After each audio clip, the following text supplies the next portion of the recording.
ontem a gente falou sobre a nomeação do Dante Mantovani para o comando da Funarte, a Fundação Nacional de Artes. Ele já tinha sido demitido há 2 meses desse mesmo cargo depois de um vídeo polêmico. Aí ontem o Planalto nomeou o Mantovani pela 2ª vez, mas aí revogou a decisão horas depois. Exatamente. Vamos tentar entender o que aconteceu com o próprio maestro Dante Mantovani. Então a gente vai chamar ele para essa conversa.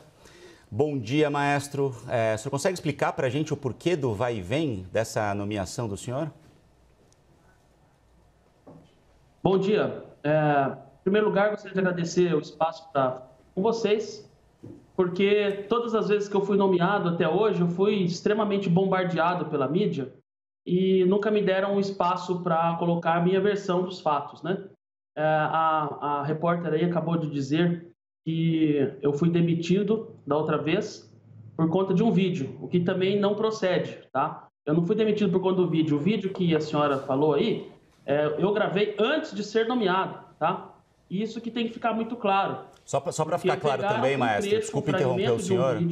Só para ficar claro também, não é a repórter, é a apresentadora do live, a Mari Palma, tá? E na verdade foi uma outra... exatamente, né? A repercussão de uma revogação anterior. Só para ficar claro também. Foi a repercussão dos vídeos. Exato. Desculpa interromper, pode continuar. Não sei se foi isso, não sei se foi exatamente isso. Eu acho que não. Mas assim, precisa ficar muito claro que esse vídeo foi gravado antes de eu entrar na política, antes de eu entrar no governo, tá? E é uma coisa assim, que pegaram de uma aula, que eu tenho um curso online de música, certo? E descontextualizaram uma frase do vídeo e ficaram repetindo aquilo lá de eterno. Eu vou dar um exemplo para vocês de como isso é um procedimento perverso, criminoso, né? E assim, se não tivesse uma má intenção por trás, seria algo assim de analfabeto, né? Mas como a gente sabe que existe uma má intenção de destruir a reputação das pessoas, né? Então eu vou dar só um exemplo para vocês aqui, ó. Pegue, por exemplo, a frase: Stalin disse, vou matar a todos. Você tem 2 pontos aí, ou uma vírgula, né? Stalin disse, vírgula, vou matar a todos. Se você suprimir Stalin disse, aí você vai atribuir a pessoa que está lendo o texto que ela vai matar a todos. Então, vou matar a todos, disse Stalin. Você suprimir, disse Stalin, então eu estou dizendo que vou matar a todos. Entenderam? Então é extremamente perverso você pegar uma frase fora de contexto e repetir. Tinham que ter colocado, no mínimo, o vídeo inteiro, que é uma explanação, né, sobre, inclusive, 3 livros que eu estava citando. Esses 3 livros, eu coloquei o título desses livros no meu Twitter, tá? Então eu vou citar aqui o título desses livros para vocês verem que eu estava fazendo uma discussão embasada cientificamente, o que não corresponde à minha opinião pessoal. A minha opinião pessoal, eu publiquei recentemente um outro vídeo no meu canal, dizendo inclusive que eu comecei, né, a minha carreira musical no rock. Comecei tocando rock. Então como é que eu vou ser contra o rock se eu comecei tocando rock? E mais, no ano passado, 2019...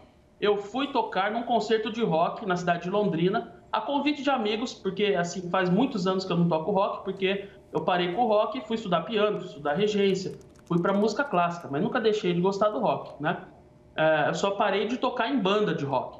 Mas esses meus amigos me chamaram para tocar nesse concerto, eu toquei com eles, guitarra elétrica. Até ontem um comentarista aqui da CNN disse que eu toco guitarra mal, tá? Eu toco mesmo mal, porque faz uns 20 anos que eu não toco guitarra. E eu peguei a guitarra aquele dia para apenas fazer uma coisa ali em parceria com os amigos que me convidaram. Mas coloquei esse vídeo, filmaram o vídeo, e eu coloquei o vídeo para esclarecer que é totalmente distorcida aquela minha fala, né? Mas voltando aqui à minha fala, eu estava discutindo 3 livros naquele vídeo. E as pessoas têm que ler esses livros antes de qualquer coisa. Porque quem fala aquele tipo de coisa, aquele tipo de raciocínio, são os autores. Então, os livros são os seguintes: The Marxist Manifesto, Dave Noble, é um pastor americano, e esse livro não tem em português, infelizmente, só tem em inglês. Musique, Intelligence et Personnalité, de Minh Dong Nguyen, que é um médico, psiquiatra e pediatra francês. Ele tem esse nome estranho porque ele é de origem vietnamita. E ele demonstra com estudos científicos certos efeitos da música no cérebro. E também do uso de drogas. Então eu estava citando o livro do Dr. Minh Dong Nguyen. E o livro The Lennon Prophecy, por Joseph Niesgoda, que é um biógrafo do John Lennon, e que cita neste livro uma carta em que o próprio John Lennon falou aquele negócio do pacto, que eu falei no vídeo também, que deu todo o bafafá. Então eu estava citando esses 3 autores, e alguns outros falei também sobre a Escola de Frankfurt, As pessoas têm que conhecer, por exemplo, o livro Dialética do Esclarecimento, de Max Horkheimer, que é o fundador da Escola de Frankfurt. As obras do Theodor Adorno, Filosofia da Nova Música, por exemplo, é um livro complicadíssimo. Se você não ler esse livro, você não vai entender nada do que eu falei naquele vídeo. Então, assim, o que me preocupa no Brasil é que existe uma apologia da ignorância, né? E as pessoas, principalmente da mídia, não se dão o trabalho de ler os livros citados, não se dão o trabalho de pesquisar sobre a vida das pessoas que eles falam. Vão falar de mim? Então vai pesquisar minha biografia, vai pesquisar meu currículo, né? Vai ver lá onde que eu fiz minha graduação em música, que foi no Brasil e na Espanha, 2 graduações eu tenho. Vai lá ver que eu tenho uma especialização em filosofia política.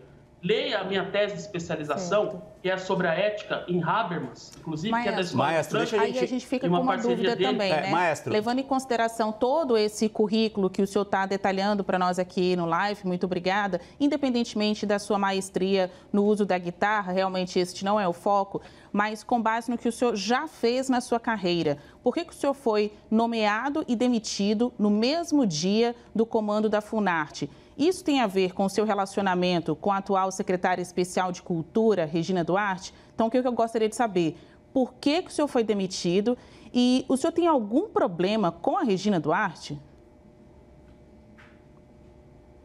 Olha, veja só, eu estava explicando, né, sobre o meu currículo, você colocou aí muito acertadamente. E só para concluir o raciocínio, eu já vou falar de outras coisas, mas assim, tinham que ter lido a minha tese de doutorado, por exemplo, que é um doutorado em arte. Então, eu sou extremamente qualificado para exercer o cargo em questão, tá? E aí vocês vão entender tudo. Eu sou extremamente qualificado, né? Tenho livros publicados. Eu tenho um livro chamado Maestro, Ensaios sobre a Música desculpa Universal. interromper o senhor mais uma vez, maestro. O nosso tempo aqui é limitado. A gente precisa que o senhor responda as perguntas que a gente está fazendo, maestro. Análise da história. E aí a mídia, só para concluir o raciocínio, a mídia faz toda uma distorção da minha figura, né? Com a finalidade de prejudicar o próprio governo. Qual a relação do senhor com a secretária Regina Duarte, maestro? Por favor. Por que o senhor foi demitido? A secretária Regina Duarte, eu nunca conversei com ela, não sei. Eu sei que a mídia pega a minha imagem e fica repetindo um monte de mentiras, um monte de difamações, um monte de gente xingando. O que chegou ao senhor, maestro? Por que o senhor, como o senhor recebeu a demissão? Gente barba aí, ridicularizando como se ele fosse uma grande autoridade. Estou aberto ao debate, vamos debater. Ele não aguenta 2 minutos de debate comigo. Vamos debater arte, vamos debater a história da música, vamos debater filosofia. Tá certo? Eu sou sério, eu não sou palhaço, não, para ficar aparecendo. Maestro, a gente vai fazer a pergunta para o senhor pela 4ª vez. Por gentileza, por que o senhor foi demitido da secretaria? É isso que a gente quer saber, é isso que importa nesse momento.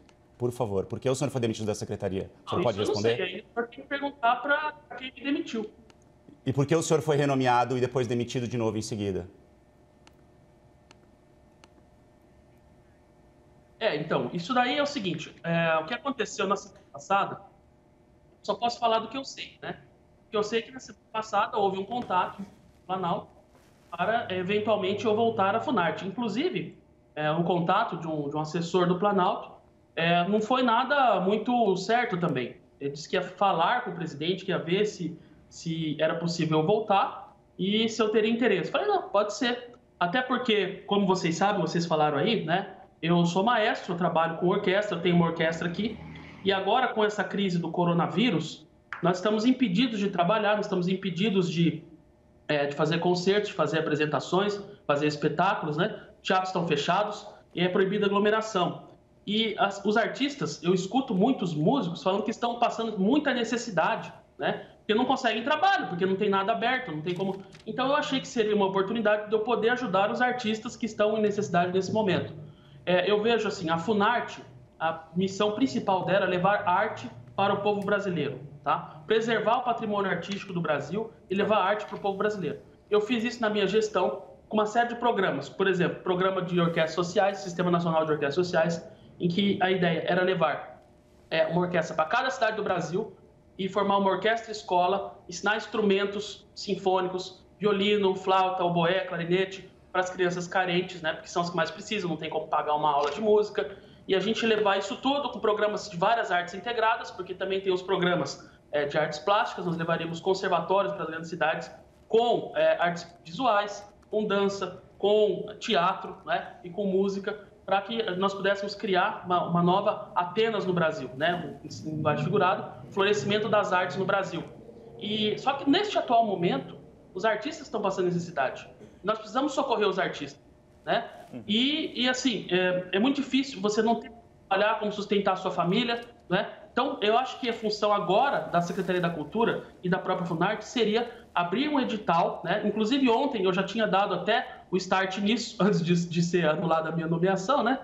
Para nós assinar, porque eu cheguei a assinar o termo de posse e já pedi lá para a diretoria executiva da Funarte para marcar uma reunião para a gente poder lançar esse edital emergencial para ajudar os artistas, né? E funcionaria da seguinte maneira: nós selecionaríamos artistas, eles teriam que fazer uma performance online que seria transmitida pelo os canais online da Funarte, né? Então tem o canal lá do YouTube, Facebook, do Twitter, a gente transmitiria pela Funarte esses concertos, né? No caso da música, uma performance de artes plásticas, uma performance teatral, de circo, seria transmitido e a gente criaria um conteúdo para o canal, né, da Funarte, ao mesmo tempo que auxiliaríamos os artistas, que eles teriam uma contrapartida financeira. Porque nesse momento a gente não tem que pensar só em levar direto presencialmente a arte, mas que chegue nas pessoas. E deixa eu fazer uma pergunta. Se o senhor estava fazendo esse trabalho... Se o senhor estava fazendo esse trabalho, envolvido, por que o senhor acha que lhe tiraram novamente? Assim, qual foi o que aconteceu aí nesse meio do caminho para esse racha?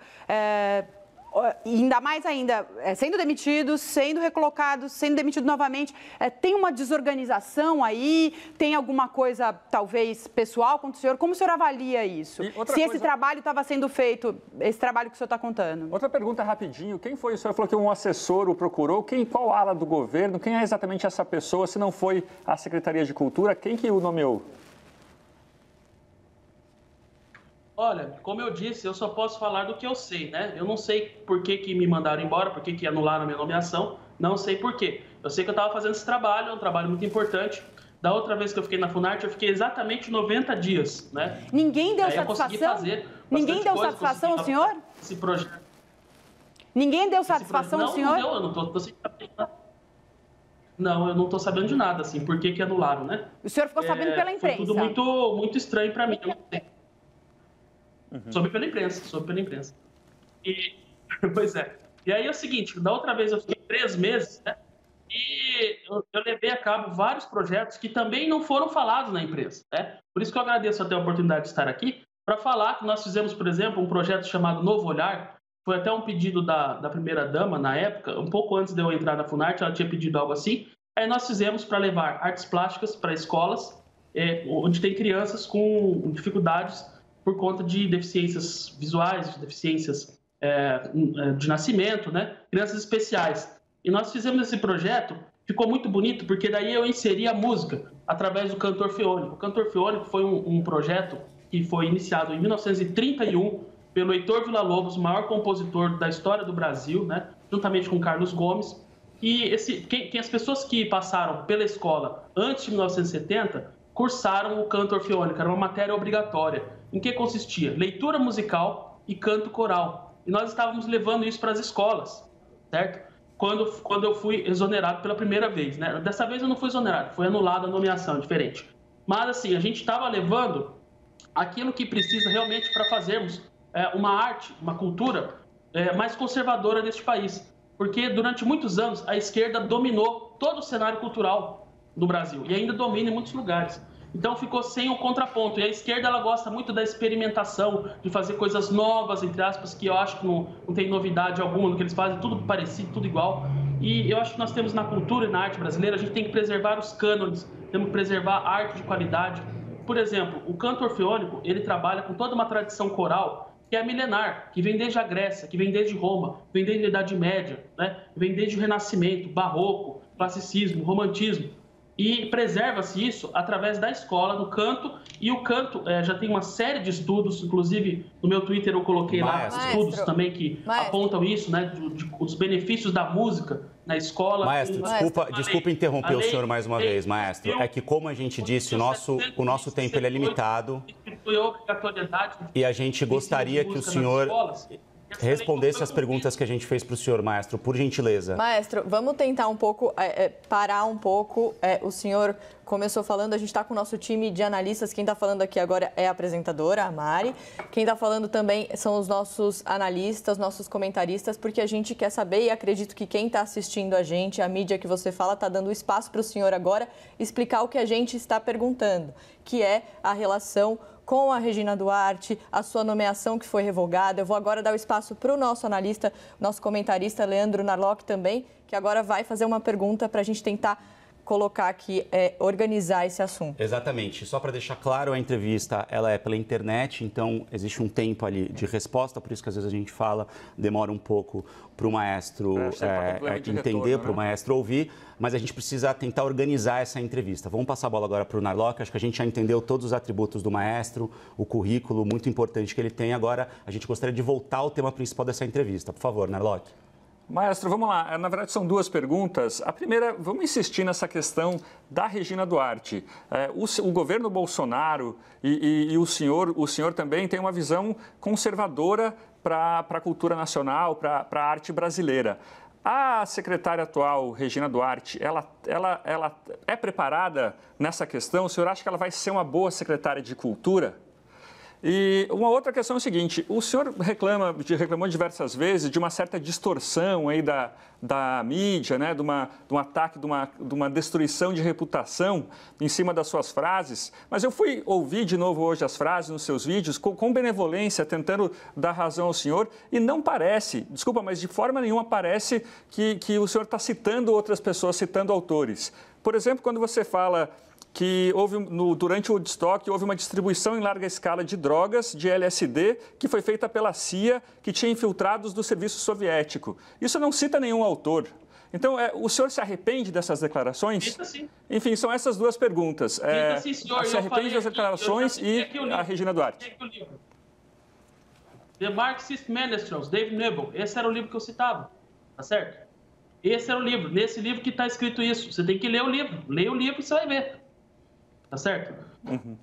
E quanto à secretária de Cultura, Regina Duarte, o senhor acha que ela está preparada nessa visão mais conservadora para a arte, para a cultura no Brasil? Eu, como você disse, tenho uma visão conservadora. Nós temos um governo conservador, não é? E eu acho que, dentro de um governo conservador, nós temos que ter uma Secretaria de Cultura com projetos que tenham uma tonalidade conservadora. Vamos fazer o raciocínio inverso.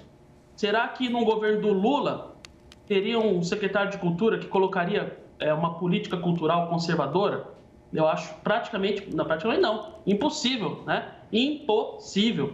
No próprio governo Temer tinha um secretário de Cultura de esquerda, né? Que é o senhor Sérgio Saleitão, aliás. E hoje é secretário do Dória, né? Secretário da Cultura do Dória, aqui em São Paulo. E o que eu acho é que realmente precisa haver uma política cultural conservadora, porque o povo brasileiro é, de sua grande maioria, conservador, certo? Mas a Regina Duarte, ela conservador, a Regina Duarte, maestro. Conservador.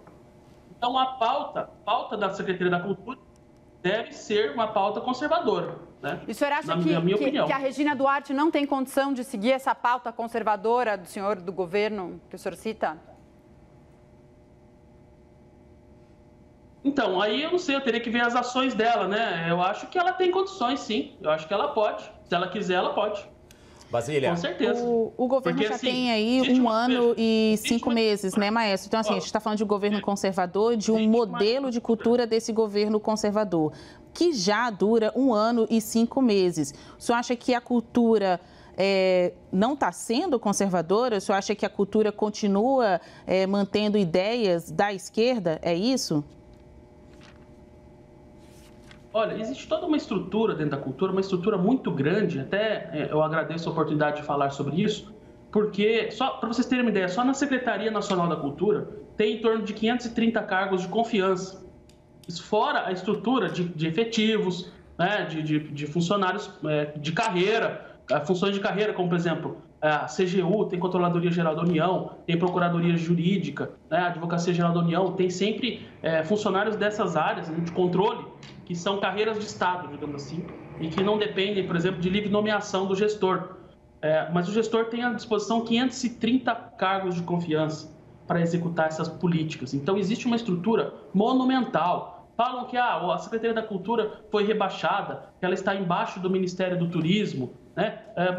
Mas ainda assim é uma estrutura monstruosa, tá certo? E essa estrutura ela foi, durante muitos anos, durante muitas décadas, utilizada para colocar em prática projetos da esquerda, tá? Que consistem basicamente em um uso ideológico da arte, uso ideológico para finalidade político-eleitoral. Então, é isso que se colocava em prática. Ou seja, peças de teatro, por exemplo, que criticam a corrente política oposta da esquerda, isso é o que mais tinha, né? E aí começou-se a ter um refresco quanto a isso quando entrou o antigo secretário Roberto Alvim, né? E começou a mudar isso aí. Entraram pessoas conservadoras e começaram a mudar esse roteiro da cultura no Brasil. Pela primeira vez, porque desde que foi criada a Secretaria da Cultura, sempre foi comandada pela esquerda, sempre. Pode pegar a história. O primeiro secretário da Cultura foi o Henrique Pires, Celso né? Celso Furtado era um economista, né? Economista de esquerda, e até um economista muito bom, mas era de esquerda, era declaradamente de esquerda. Então, sempre a cultura foi criada no Ministério no governo do José Sarney. Sempre a cultura foi governada pela esquerda. Então, quando eu e alguns outros intelectuais de direita começamos a romper isso, o que aconteceu? Aconteceu aquele problema lá, a saída do Alvim, e aí parou tudo de novo. Então, o Alvim ficou 1 mês e meio, eu acho, 2 meses no máximo, no cargo. Então, não deu tempo de você desmontar toda essa estrutura que a esquerda montou, né? E que continua aí comandando a cultura nacional. Porque existem impostos. Ela não está mais no poder. A pessoa que nomeou e desnomeou o senhor não é da esquerda. A gente só queria entender exatamente, queria que o senhor, se possível, fosse um pouco mais assertivo para explicar para a gente exatamente o que aconteceu. O senhor disse que não teve absolutamente nenhuma satisfação, o senhor não teve nenhum contato com a secretária. A gente entende as brigas políticas que o senhor está citando, mas nesse momento não existe um governo de direita ou de esquerda. Existe um governo e é esse governo que é responsável pela nomeação do senhor ou pela não nomeação do senhor. O senhor foi e voltou do cargo 2 vezes. O que aconteceu? É isso que a gente queria entender. A pessoa que entrou em contato com o senhor foi uma pessoa do governo? Quem foi essa pessoa? Foi alguém da secretaria ou não? Existe um governo... Pois é. Mas o que é aí que entra. Quando eu falo as coisas são complexas, a gente precisa explicar muito bem. O governo de direita, mas existe toda uma estrutura que foi montada pela esquerda. Essa que é a questão. Essa própria estrutura, ela tem suas vontades, seus desejos e tem a sua força, né? Então, mesmo que o presidente seja de direita, mesmo que o secretário de Cultura seja de direita, muitas vezes a política cultural continua sendo de esquerda por causa de uma série de mecanismos. Eu vou dar um exemplo para você. Existe uma Lei Nacional da Cultura, aliás, eu não lembro o nome da lei agora exatamente. É o Plano Nacional da Cultura. E ele tem um caráter obrigatório, tem força de lei, e ele dura 10 anos, está para vencer no ano que vem, né? Ele foi elaborado na época do governo da Dilma. Então, assim, em tese, é uma lei a qual todas as políticas culturais têm que se vincular, certo? E estava para vencer no ano que vem, estavam sendo feitas reuniões no Conselho Nacional de Cultura para mudar esse plano, né? Que o ano que vem vai ter encerramento da vigência desse plano. E tem caráter vinculativo. Então, lá nesse plano, se você for ler, você vai ver tudo proposta de esquerda que o secretário, em tese, tem que cumprir. Tá entendendo? Então, é muito mais complexa a coisa. Existe toda uma estrutura que amarra... Eu não estou entendendo direito. Impede que novas ideias sejam colocadas em prática. O senhor foi derrubado pela esquerda que está infiltrada dentro deste governo. É isso que o senhor está dizendo? Olha, eu acho que isso daí é evidente, porque o que define uma política conservadora? Uma política conservadora ela é exatamente o oposto do que está em vigência, né? Por exemplo, valores como patriotismo, né? Família, liberdades. Isso você vê hoje. Você não vê esses valores sendo contemplados nas propostas, nos editais. E é o que o povo tem aspiração. E existe um corporativismo muito grande. E aí que tá. Eu falei que tem 530 cargos de livre nomeação. 530. O da Funarte é um desses. Tá? É um desses. Faça uma conta aí, vocês vejam quantos desses cargos tem pessoas declaradamente de esquerda lá. E vocês vão ver.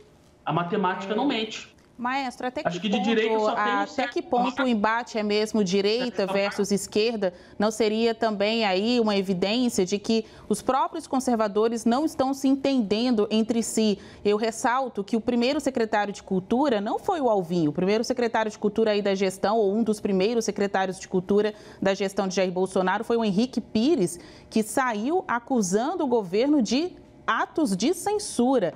Ele já foi escolhido pelo atual governo, né? Pelo atual ministro, pelo atual presidente da República. Será que o embate realmente é só dentro dessa dicotomia esquerda-direita? Será que os próprios conservadores, na verdade, não concordam em tudo? A entrevista que o senhor deu ontem à revista Veja, em que o senhor chama a atenção, como fez aqui na CNN, para essa ideia de pagar uma espécie de cachê a artistas que fariam uma live, né? Isso não foi bem recebido por integrantes do próprio governo. O senhor acha que não falta entendimento também para quem se diz de um mesmo grupo?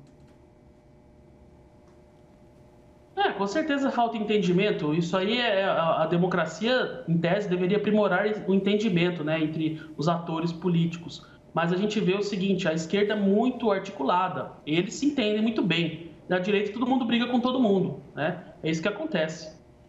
Realmente. Agora, em relação a esse edital aí, foi uma ideia, foi uma proposta que eu tive.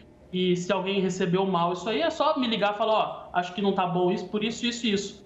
Né? Mas que agora falar. Não é mais do governo. Eu sempre fui aberto ao diálogo. Maestro, agora a gente vai incluir também falar uma coisa.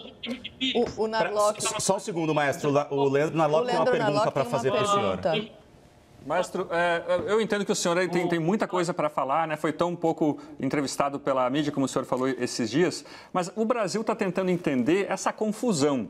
Quer dizer, o presidente da Funarte é nomeado sem o conhecimento da secretária nacional de Cultura. A gente está tentando entender essa confusão do governo. Eu queria que o senhor nos ajudasse a entender tudo isso que está acontecendo no governo Bolsonaro, respondendo o seguinte, de uma forma bem específica.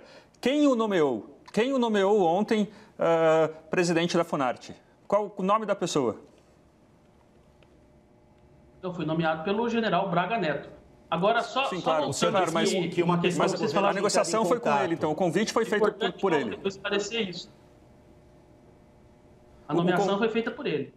O convite também foi feito por ele, o contato inicial? Então é o seguinte, vocês falaram do Henrique Pires, né? Que ele era um secretário da Cultura que saiu falando que o governo estava praticando censura. É importante a gente falar assim. Na verdade, não teve censura nenhuma. Tá? Não teve censura nenhuma. O que teve? O que teve foi o seguinte, que o seu Henrique Pires, ele também, eu não sei se ele é de direita ou de esquerda, eu acho que ele é um tipo meio híbrido, ele vai para o lado que ele achar melhor, né? Porque ele não deixou isso claro. Se ele deixar claro, eu sou de direita, eu sou de esquerda, aí eu me retrato. Mas o que aconteceu foi exatamente isso que eu estava explicando para vocês. Ele herdou já toda uma estrutura comandada pela esquerda. E as obras, todas as obras que estavam sendo contempladas principalmente pela Ancine, que é a Agência Nacional do Cinema, eram obras de uma tonalidade militante, tipicamente, né, caracteristicamente de esquerda.